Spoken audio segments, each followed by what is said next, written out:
Hola a todos, bienvenidos a un nuevo episodio de Legal Insight. Tengo el enorme gusto de conversar con Luis Lizama. Luis es obviamente socio de la firma Lizama Abogados, firma líder en Chile, muy especializada, ¿no es cierto?, en temas laborales.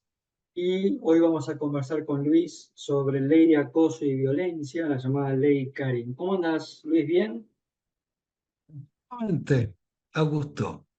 Bueno, la verdad, Luis, muchas gracias por acompañarnos en este Legal Insight. Para nosotros es un gusto charlar contigo sobre, bueno, un tema que resulta sumamente interesante, que es esto de la ley de acoso y violencia. Entonces, la primera pregunta que te quiero formular, Luis, es contarnos un poquito cuál es el objetivo, la finalidad que tiene esta ley. Es una ley que fue publicada en el mes de enero de este año, que se encuentra en el periodo de vacancia legal, va a entrar en vigencia el día 1 de agosto. Es una ley que tiene por nombre Ley Karin, que homenajea a una paramédico de un hospital público ubicado en el sur de Chile, en la ciudad de Chillán, que sufrió un hostigamiento laboral de tal envergadura en su trabajo que terminó suicidándose. Ah, Es un caso muy trágico. Ella se quitó la vida en el año 2019 y se comenzó a tramitar una ley que se llamaba Tolerancia Cero con el acoso y violencia en el trabajo, eh, y que comenzó a tener apoyo transversal a nivel de todos los parlamentarios de distintos partidos políticos. Pero luego cuando la República de Chile decide ratificar el convenio 190 de la OIT sobre acoso y violencia en el trabajo, este proyecto de ley, que originalmente tenía por objeto evitar la violencia en el trabajo, eh, precaver que esto se hubiera a producir en el caso de Chile, bueno, toma un giro distinto y ya es un proyecto de ley que recibe el apoyo del Ejecutivo, el apoyo del Gobierno, y que se plantea derechamente como un proyecto de ley cuyo objeto es hacer aplicable el convenio 190 en el sistema jurídico chileno. ok, Vale decir, la ley Karin, que partió como una iniciativa parlamentaria, más bien parcial, limitada solo, por ejemplo, al sector privado y no al sector público. Luego, digamos, se modifica el proyecto original y con esta ley se implementa el convenio 190 en nuestra República. bien. Y contanos un poquito, Luis, la ley Karin, ¿cómo define acoso sexual? Bueno, el convenio 190 de la OIT es un convenio que no es autoejecutable, esto es, no se aplica de manera directa, sino que se requiere efectuar políticas públicas, y en el caso de Chile, la manera en que se está implementando es mediante esta reforma legislativa. Y en la ley Canning aparecen tres conceptos distintos: el concepto de acoso sexual, el concepto de acoso laboral y un concepto novedoso, que es el de violencia en el trabajo. En lo referido al acoso sexual, se mantiene la definición original que está incorporada a nuestro sistema jurídico desde el año 2005, en el que el acoso sexual supone un requerimiento de orden sexual realizado por cualquier medio, no consentido por quien lo recibe, digamos, y que tiene por objeto amenazar las oportunidades de empleo o de desarrollo en el trabajo por quien recibe este acoso. Claro, O sea, si uno revisa la definición, es la definición de acoso sexual vertical, chantaje sexual, quid pro quo. Esto es el acoso que efectúa el jefe al subordinado, quien tiene poder justamente para, por ejemplo, permitir que esa persona progrese dentro de la empresa o bien no la despida. Sin embargo, nuestra jurisprudencia de los tribunales ha ido bastante más lejos que esta definición estrictamente legal. Y el sistema jurídico chileno, sin ninguna modificación, se entiende que acoso sexual es bastante más que el chantaje sexual.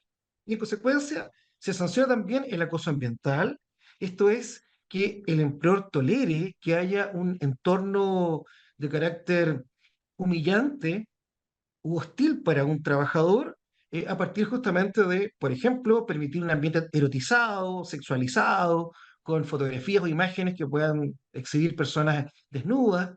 El acoso ambiental, el acoso horizontal está sancionado. Y también nuestros jueces han entendido que forma parte del acoso sexual los tocamientos indebidos.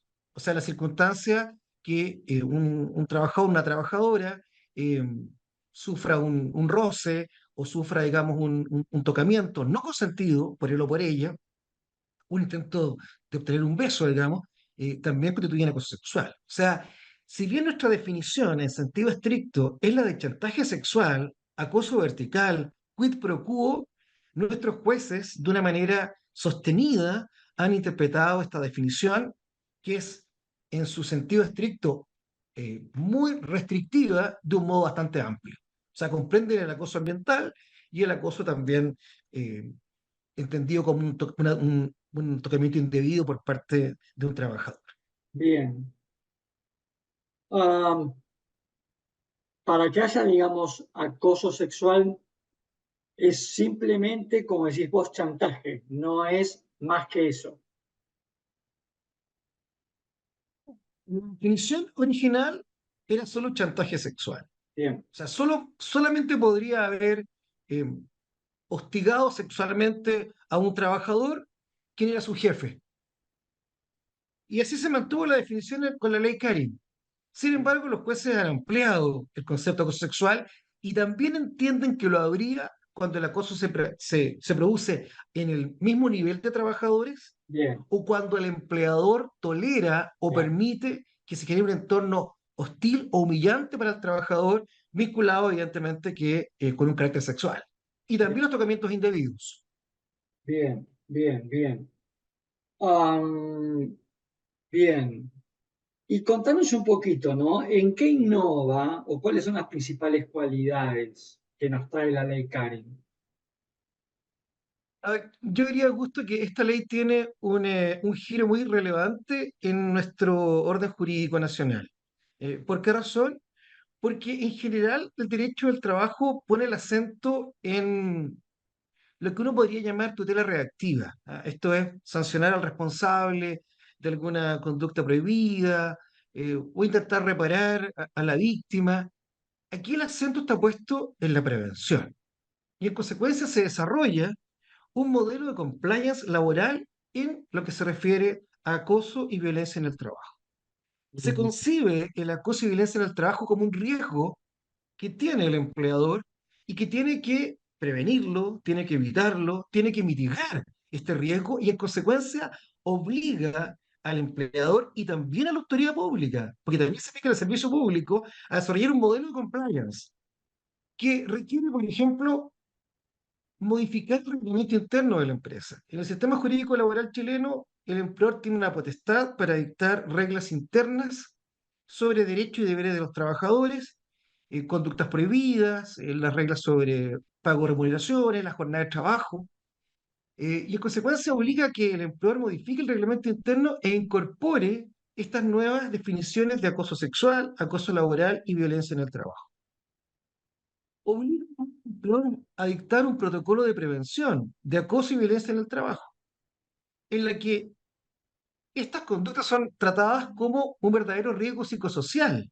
O sea, obliga a que el empleador evalúe este riesgo como tal, que adopte programas de capacitación, programas de formación, programas de orientación destinados a prevenir el acoso dentro de la empresa y luego obliga a desarrollar un canal de denuncias que permita que un trabajador pueda efectuar una denuncia anónima en el caso de que él sea testigo de un acto de hostigamiento, de acoso respecto a otro trabajador.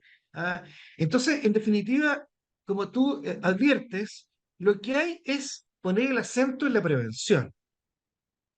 El empleador tiene un riesgo, el riesgo es el acoso y la violencia en el trabajo, tiene un deber que es asegurar que el trabajador labure en un ambiente libre de violencia y acoso en el trabajo, debe otorgarle un trato digno y en consecuencia debe desarrollar todo este plan de prevención, este modelo compliance que tiene para un empleador en Chile, bueno, que desarrollar muchas actividades.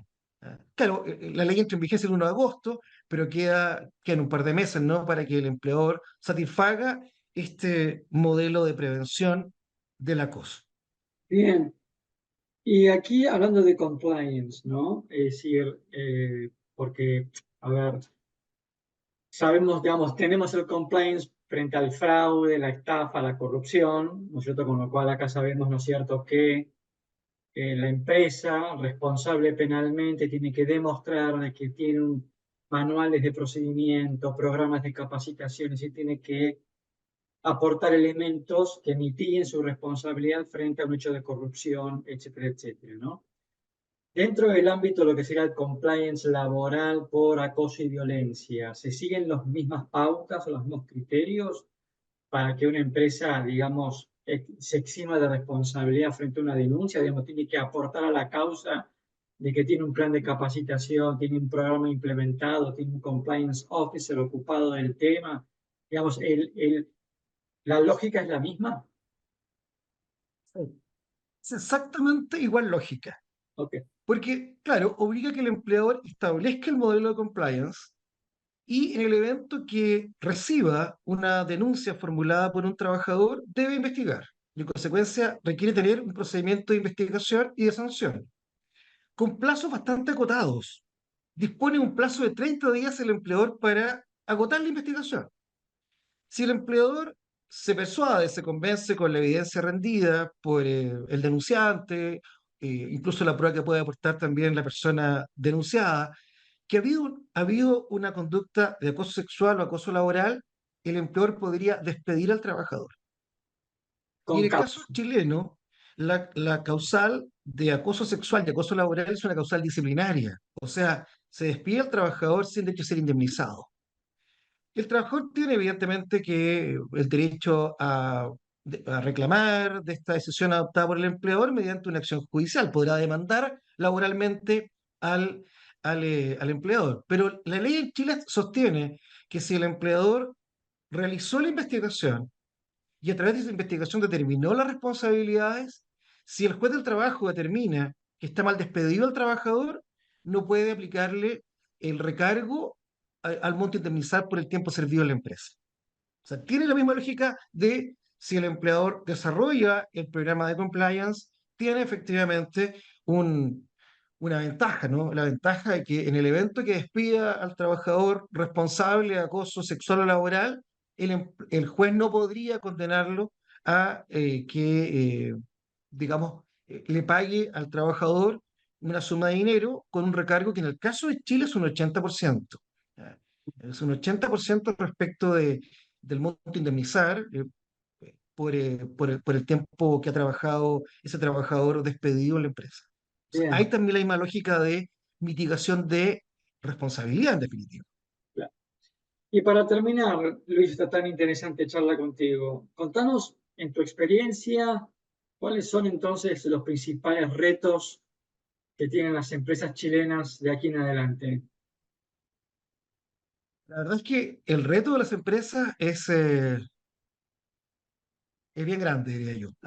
Porque los obliga a desarrollar el modelo de compliance, los obliga indudablemente que a modificar sus reglamentos internos, con lo cual tienen que incorporar conductas prohibidas, tienen que incorporar nuevos procedimientos, tienen que dictar el protocolo de prevención de la acoso y violencia en el trabajo, deben establecer canal de denuncia, que podrán usar el mismo canal de denuncia que tenga para, por ejemplo, el modelo de prevención de delitos, pero hay que habilitarlo ahora para que, en definitiva, un trabajador pueda denunciar conductas de acoso o violencia en el trabajo. Y además hay que entregar cierta formación, cierta capacitación a sus investigadores. ¿Por qué razón? Porque la ley establece una directriz respecto del modo en que deben ser investigadas estas denuncias. Perspectiva de género. Entonces obliga a que el empleador capacite a los investigadores tanto en temas de género como en temas de acoso y en temas de derechos fundamentales. Pero sobre todo, yo diría que el desafío de las empresas es la de efectuar campañas de orientación, sensibilización a todos los empleados. O sea, ya no es solamente la formación dirigida a quienes van a investigar estas denuncias, sino que también a todos los trabajadores, porque, insisto, el énfasis que está puesto en la ley Karin es en la prevención y no en la acción, o sea, en la reacción. Aquí el tema es, si usted previene, tiene ventajas, si usted previene, tiene algunos incentivos, pero si no hace nada, va a tener, digamos, eh, una responsabilidad aumentada y además la posibilidad de ser objeto de sanción por parte de la autoridad administrativa, en el Y evento en que el acá, empleador no efectúa el modelo compliance, por ejemplo.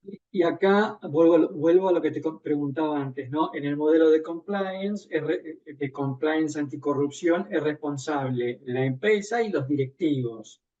En este modelo de compliance, ¿también es responsable la empresa y los directivos o solamente la empresa como empleadora? Y solamente la empresa. Aquí Ok, no hay, digamos, una responsabilidad personal de los directivos, sino que solamente la responsabilidad queda acotada a la empresa. Con este incentivo, ¿no?